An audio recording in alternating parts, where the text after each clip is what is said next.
মোকাবেলা করেছে।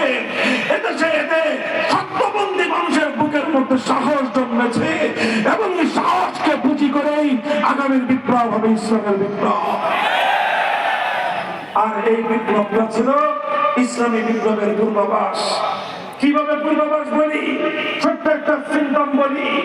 আপনারা লক্ষ্য করেছেন 5ই আগস্ট দুপুর 1টা থেকে 2টোর মধ্যে যখন গোটা বাংলাদেশের মানুষ জানতে পারলো লেডি ফেরাউন পালিয়েছে, গোটা বাংলাদেশে 1 ঘন্টার মধ্যে একটা ঐতিহাসিক ঘটনা ঘটেছে।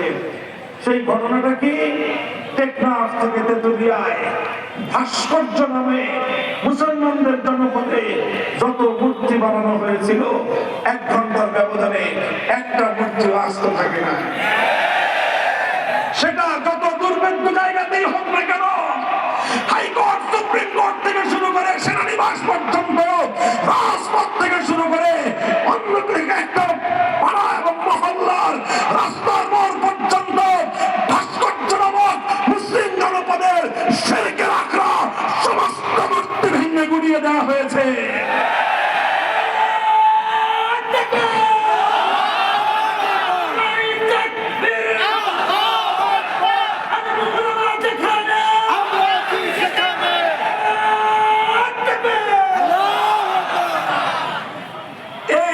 বিপ্লবের সিম্পটম। কারা এই ভাস্কর্যগুলো ভেঙেছিল? বিপ্লবীরা। কথা বলেন ঠিক না ঠিক? এ থেকে স্পষ্ট একটা বার্তা পাওয়া যায়। এখানে আবার কেউ এটা ভুল বুঝবেন না, আমরা কোন হিন্দুদের মন্দিরের মূর্তি ভাঙি নাই।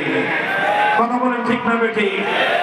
কোন হিন্দুদের সংখ্যালঘুদের মন্দির, তাদের বাসা বাড়িতে রক্ষিত কোন একটা মূর্তির গায়ে ফুলের টোকাও দেওয়া হয় নাই। আবার মুসলমানদের জনপদে বানানো কোন ভাস্কর্য মূর্তি একটা অস্ত্র রাখা হয় নাই। এই জায়গাটা থেকে ইসলামের সৌন্দর্য এবং ইসলামের বিধান পরিষ্কার হয়। মুসলমানরা নিজেদের জনপদে কোন মূর্তিকে বরদাস্ত করে না, কিন্তু অন্য ধর্মাবলম্বীদের ধর্মীয় কোন সংস্কৃতির উপর একটা ফুলের টোকাও দেয় না।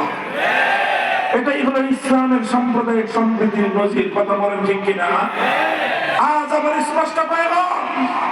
আমরা একথাই বলতে চাই, আমরা বাংলার মাটি থেকে, শাহজালালের পুণ্যভূমি থেকে, শাহ মাকদুমের বাংলার মাটি থেকে শিরকের সমস্ত আখড়া যেভাবে আমরা উদ্ধার করেছি, ইনশাআল্লাহ আগামীর একটা বিপ্লব হবে।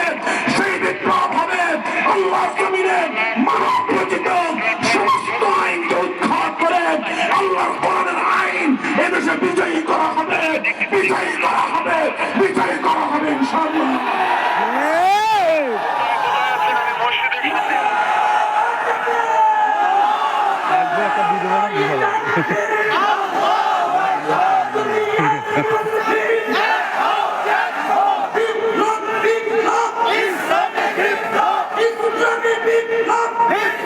বিপ্লব